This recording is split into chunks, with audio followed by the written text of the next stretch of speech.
Bismillahirrahmanirrahim. Assalamualaikum warahmatullahi wabarakatuh. Selamat siang, Ibu dosen beserta rekan-rekan mata kuliah hubungan industrial. Pada kesempatan siang ini, kami dari kelompok 4 akan mempresentasikan hasil diskusi kelompok kami mengenai materi serikat pekerja dan komposisinya. Sebelumnya, kelompok 4 beranggotakan yang pertama Dia Fauziah dengan NIM 1905-9070, Fiska Yolanda dengan NIM 1905-9074, Gustian Alvarenga dengan NIM 1905-9076, Hanifa Astri Afriani dengan NIM 1905-9078, dan yang terakhir Jurani. Baik, untuk mempersingkat waktu, poin pertama mengenai pengertian pekerja dan serikat pekerja, dan yang poin kedua bagaimana cara pendirian serikat pekerja akan disampaikan oleh Dia Fauziah. Pada Dia Fauziah dipersilakan. Baiklah, saya akan menjelaskan materi tentang pengertian pekerja dan serikat pekerja serta cara pendirian serikat pekerja. Yang pertama, pengertian pekerja. Pekerja adalah orang yang menggunakan tenaga dan kemampuannya untuk mendapatkan balasan pendapatan atau upah, baik itu berupa uang maupun bentuk lainnya dari pemberi kerja atau majikan. Pekerja dapat juga disebut buruh, worker, laborer, tenaga kerja, atau karyawan. Menurut pasal 1 ayat 2 13 tahun 2003 tentang ketenagakerjaan, tenaga kerja adalah setiap orang yang mampu melakukan pekerjaan guna menghasilkan barang dan jasa, baik untuk memenuhi kebutuhan sendiri maupun untuk masyarakat. Sedangkan serikat pekerja berdasarkan ketentuan umum pasal 1 Undang-Undang Tenaga Kerja tahun 2003 nomor 17, serikat buruh atau serikat pekerja merupakan organisasi yang dibentuk dari, oleh, dan untuk pekerja baik di perusahaan maupun di luar perusahaan, yang bersifat bebas, terbuka, mandiri, demokratis, dan bertanggung jawab guna memperjuangkan, membela, serta melindungi hak dan kepentingan pekerja, serta meningkatkan kesejahteraan pekerja dan keluarganya. Selanjutnya, cara pendirian serikat pekerja. Secara umum, konstitusi menjamin kemerdekaan berserikat dan berkumpul. Secara khusus, serikat buruh diatur dalam Undang-Undang Nomor 21 Tahun 2000 tentang Serikat Pekerja dan Serikat Buruh. Regulasi ini menegaskan serikat pekerja atau buruh adalah organisasi yang dibentuk dari, oleh, dan untuk pekerja atau buruh, baik di perusahaan luar maupun perusahaan dalam, yang bersifat bebas, terbuka, mandiri, demokrasi, dan bertanggung jawab guna memperjuangkan, membela, serta melindungi hak dan kepentingan pekerja atau buruh, serta meningkatkan kesejahteraan pekerja atau buruh dan keluarganya. Serikat pekerja ini dibentuk secara sukarela dan tidak boleh ada paksaan maupun larangan. Selain serikat buruh di tingkat perusahaan, Undang-Undang Nomor 21 Tahun 2000 juga mengatur adanya federasi serikat buruh yang merupakan gabungan serikat buruh dan konfederasi yang merupakan gabungan federasi serikat buruh. Setiap buruh berhak membentuk dan menjadi anggota serikat buruh. Pembentukannya paling sedikit oleh 10 orang buruh. Serikat buruh berhak membentuk menjadi anggota federasi serikat buruh. Federasi serikat buruh dibentuk oleh sekurang-kurangnya 5 serikat buruh. Begitu pula konfederasi yang dibentuk paling sedikit oleh 3 federasi serikat buruh. Sekian materi dari saya kembalikan kepada moderator. Baik, terima kasih kepada Dia Fauziah. Untuk poin selanjutnya, yaitu apa fungsi dan peran serikat pekerja, dan poin 4 apa saja pro dan kontra serikat pekerja yang akan disampaikan oleh Fiska Yolanda. Kepada Fiska Yolanda dipersilakan. Baiklah, saya akan menjelaskan tentang fungsi dan peran serikat pekerja. Fungsi serikat pekerja selalu dikaitkan dengan keadaan hubungan industrial.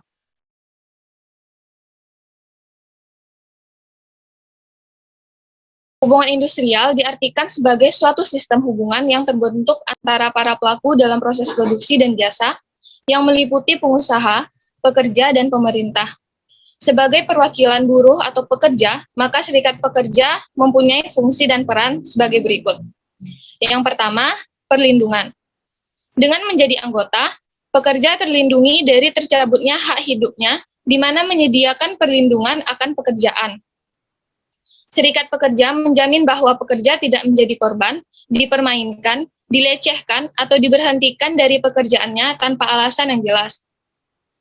Yang kedua, peningkatan akan kondisi dan syarat kerja.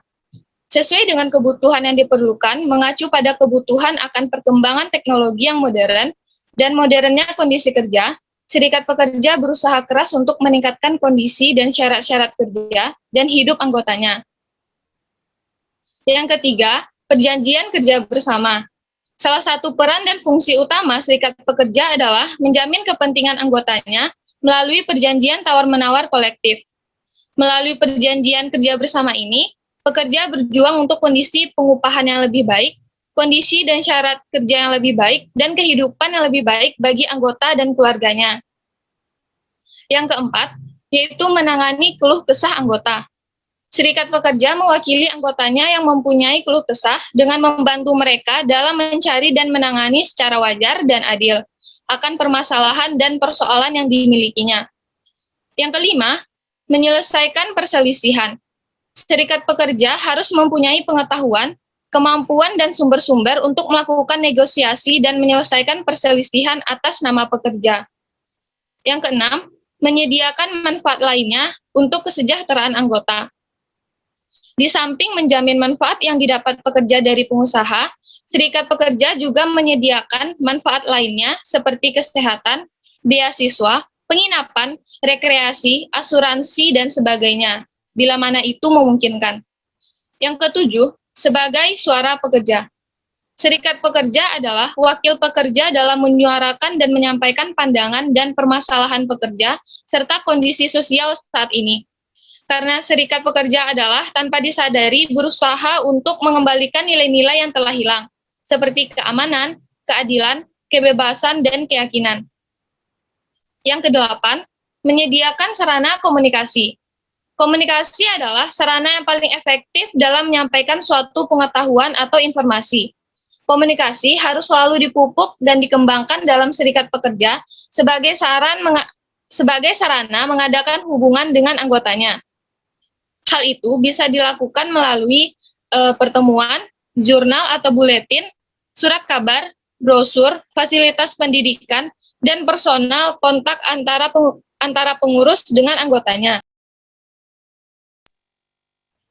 Yang kesembilan, melakukan kerjasama dan menjamin solidaritas dengan pekerja atau serikat pekerja lainnya, baik secara nasional ataupun internasional. Kerjasama dan solidaritas antar sesama pekerja, baik secara nasional dan internasional, adalah suatu hal yang sangat penting untuk meningkatkan pengaruh yang lebih luas.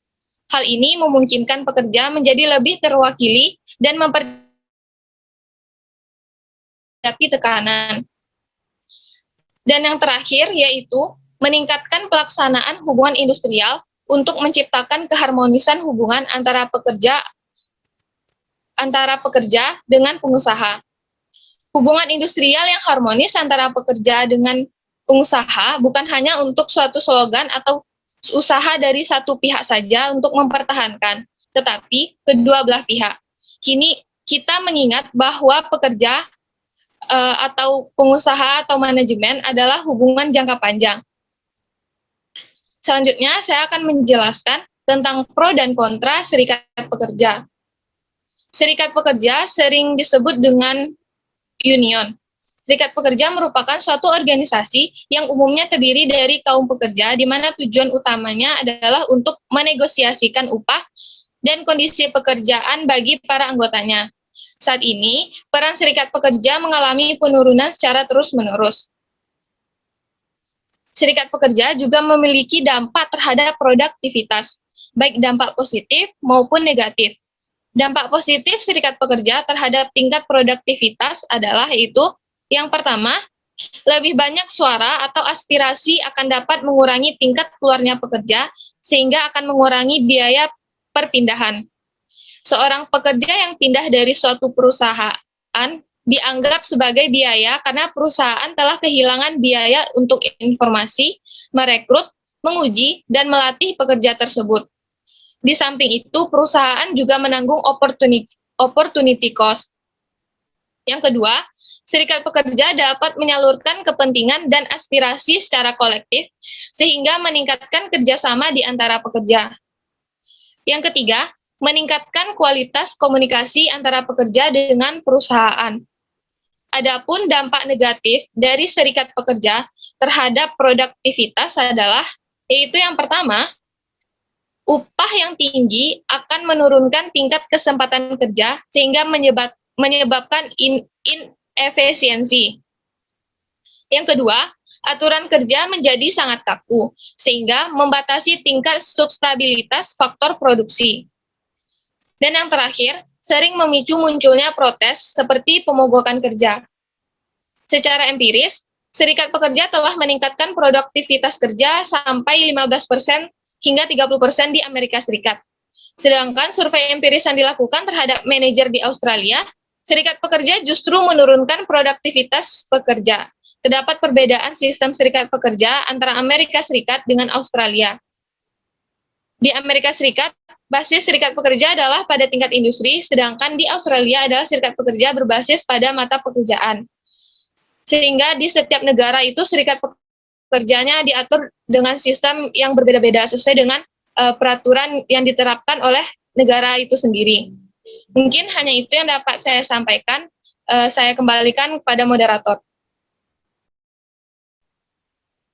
Baik, terima kasih Fiska Yolanda.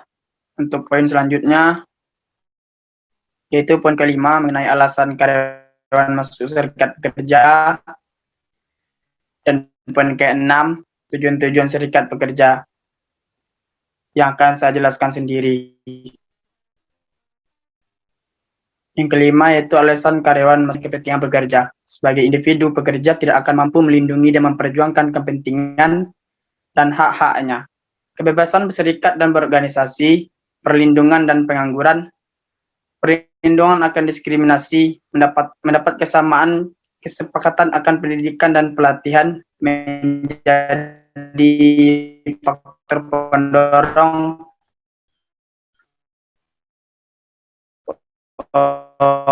para pekerja masuk dalam serikat pekerja. Yang kedua, pekerjanya berpikir tentang diri mereka sendiri, tetapi juga keluarga yang dimilikinya.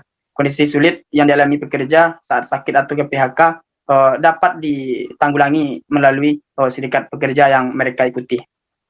Yang terakhir, yang ketiga, yaitu dapat mengupayakan agar manajemen atau perusahaan mendengarkan dan mempertimbangkan suara atau pendapat serikat pekerja sebelum membuat keputusan. Setiap keputusan yang diambil oleh perusahaan akan selalu berdampak kepada pekerja.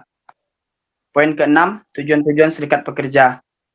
Ada 3 tujuan serikat pekerja. Yang pertama yaitu memberikan perlindungan. Menjadi anggota atau pekerja terlindungi dan tercabutnya hak hidupnya, di mana menyediakan perlindungan akan pekerjaan. Serikat pekerja menjamin bahwa pekerja tidak menjadi korban, tidak dipermainkan, tidak dilecehkan, atau diberhentikan dari pekerjaan tanpa alasan yang jelas. Yang kedua, pembelaan hak dan kepentingan. Selain melindungi pekerja, serikat pekerja juga menjamin hak dan kepentingan pekerja terhadap perusahaan. Selain itu, serikat pekerja juga menjadi jembatan antara pekerja dengan perusahaan untuk minimalisir konflik yang bisa saja terjadi. Jika nanti ada pekerja yang peningkatan tergabung dengan serikat pekerja tidak mendapat haknya yang sesuai, maka serikat pekerja bisa menjadi wakil dari pekerja untuk melakukan protes kepada perusahaan tersebut. Yang terakhir, meningkatkan kesejahteraan yang layak bagi pekerja. Selain melakukan pembelaan hak dan kepentingan, meningkatkan kesejahteraan yang layak bagi pekerja juga menjadi tujuan dari serikat pekerja, di mana harapannya semua pekerja atau buruh tidak lagi dilingkari dengan problema yang mengenai upah atau gaji dan seperti problema lainnya. Baik, untuk poin selanjutnya, poin 6, poin 7 dan poin 8 mengenai bagaimana dampak kehadiran serikat pekerja dan bagaimana hubungan serikat pekerja dengan manajemen. yang akan disampaikan oleh Hanifah Asti Afriani. Kepada Hanifah dipersilahkan. Baiklah, saya akan menjelaskan mengenai dampak kehadiran serikat pekerja. Kehadiran serikat pekerja harus dipandang sebagai mitra kerja pengusaha. Sebaliknya, jika hal tersebut diabaikan perusahaan, maka cepat atau lambat akan menimbulkan permasalahan yang berujung pada aksi unjuk rasa dan pemogokan. Timbulnya perselisihan hubungan industrial yang diwarnai berbagai pemogokan dan aksi unjuk rasa disebabkan oleh yang pertama, belum terlaksananya hubungan industrial di tempat kerja. Yang kedua, gagalnya perundingan yang dilaksanakan para pihak dalam menyelesaikan perselisihan perburuan akibat tiadanya hubungan komunikasi yang efektif. Yang ketiga, lamanya proses penyelesaian perselisihan perburuan. Selanjutnya, dampak-dampak kehadiran serikat pekerja. Yang pertama adalah dampak monopoli. Perspektif monopoli atas serikat pekerja bermula dari premis bahwa serikat karyawan menaikkan upah di atas tingkat upah kompetitif. Seberapa banyak serikat pekerja yang menaikkan upah adalah bervariasi di seluruh pasar tenaga kerja, industri, jabatan, dan kelompok demografis pada prosedur estimasi dan data. Serikat pekerja berpengaruh positif terhadap tunjangan pelengkap. Selanjutnya, dampak suara kolektif. Sebagian besar karyawan merasa bahwa lebih mudah bertarung demi perbaikan kerja melalui serikat kerja. Para karyawan ini mempunyai beberapa pilihan yang mereka tidak puas dengan pekerjaan. Mereka tidak bisa berbuat apa-apa, mereka dapat berhenti dari pekerjaan atau mereka mengeluh dan mencoba memperbaiki kondisi di seputar mereka. Di samping itu, banyak karyawan yang takut dipecat sehingga mereka menyembunyikan perasaan. Sebagian karyawan merasa bahwa lebih mudah bertarung demi perbaikan kerja melalui serikat pekerja. Yang ketiga adalah dampak terhadap manajemen dan produktivitas. Serikat karyawan memiliki sumber kekuatan dan pengaruh terhadap praktik-praktik manajerial, perilaku kerja, dan kondisi dasar pekerjaan. Serikat pekerja mengakibatkan erosi signifikan atas otoritas pengambilan keputusan manajerial untuk mengendalikan kalangan karyawan. Banyak keputusan personalia penting yang harus sesuai dengan isi kontrak perjanjian perundingan kerja bersama antara manajemen karyawan.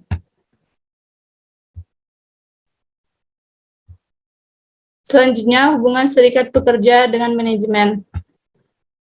Keberadaan serikat karyawan merubah lingkungan kerja dan hubungan antara para karyawan dengan organisasi, terutama peranan penyelia dan departemen personalia.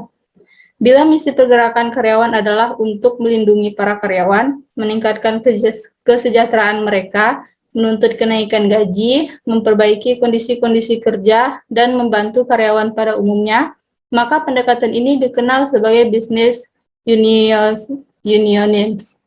Di lain pihak, bila misi tertuju pada kebijaksanaan sosial, ekonomi, politik yang lebih luas, disebut dengan social unionism. Dalam hubungannya, manajemen sumber daya manusia dipengaruhi baik oleh tujuan-tujuan bisnis unionism maupun social unionism. Perkembangan berbagai bentuk kompensasi tambahan pada umumnya merupakan hasil tekanan langsung atau bidang langsung dari serikat karyawan. Bahkan tanpa adanya tekanan-tekanan tersebut, perusahaan harus selalu memperbaiki program kompensasinya agar tetap bisa bersaing dalam merebutkan karyawan-karyawan yang berkualitas. Sekian penjelasan dari saya kembalikan kepada moderator. Baik, terima kasih Hanifah. Untuk poin selanjutnya, 2 poin terakhir, poin 9 dan 10, mengenai apa peran manajer dalam hubungan perburuhan dan bagaimana kasus yang menunjukkan tentang serikat pekerja yang akan disampaikan oleh Juriani Putri. Kepada Juriani Putri dipersilakan. Baik, untuk materi ke-9 yaitu peran manajer dalam hubungan perguruan. Yang pertama yaitu menciptakan tingkat solidaritas yang tinggi. Yang kedua yaitu meyakinkan anggotanya untuk melaksanakan kewajibannya di samping haknya di organisasi dan di perusahaan. Yang ketiga, dana organisasi dibelanjakan berdasarkan program dan anggaran belanja yang sudah ditetapkan. Yang keempat, sumber daya manusia yang lebih baik akan mampu berinteraksi dengan pihak manajemen secara rasional dan objektif. Selanjutnya, untuk materi terakhir yaitu mengenai kasus tentang perserikatan pekerja. Kasus yang pertama yaitu PHK. PHK yaitu pemutusan hubungan kerja adalah pengakhiran hubungan kerja karena suatu hal tertentu yang mengakibatkan berakhirnya hak dan kewajiban antara pekerja dan perusahaan atau majikan. Hal ini dapat terjadi karena pengunduran diri, pemberhentian oleh perusahaan atau habis kontrak.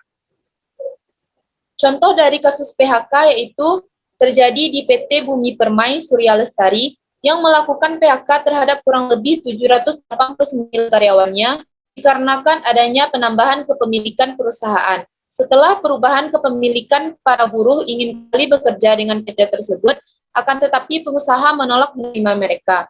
Maka untuk penyelesaiannya yaitu pekerja atau buruh berhak atas uang pesangon sebesar 2 kali ketentuan dalam pasal 156 ayat 2, uang penghargaan masa kerja 1 kali ketentuan dalam pasal 156 ayat 3, dan uang penggantian hak sesuai dengan pasal 156 ayat 4 Undang-Undang Nomor 13 Tahun 2003 tentang Ketenagakerjaan.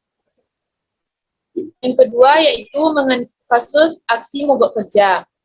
Menurut Undang-Undang Nomor 13 Tahun 2003 tentang Ketenagakerjaan memberikan definisi yang dimuat dalam pasal 1 angka 23 sebagai berikut. Mogok kerja adalah tindakan pekerja yang direncanakan dan dilaksanakan secara bersama-sama dan atau oleh serikat pekerja untuk menghentikan atau memperlambat pekerja.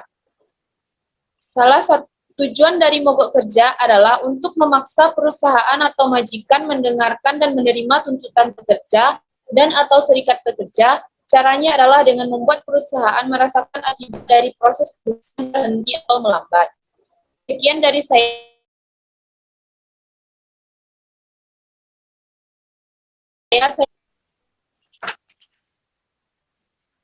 Baik, terima kasih Jurani Putri. Dengan berakhirnya penyampaian dari Jurani Putri tadi, maka berakhir presentasi dari kelompok 4. Terlebih dan terkurang, saya sebagai moderator mewakili anggota kelompok 4, mohon maaf. Assalamualaikum warahmatullahi wabarakatuh.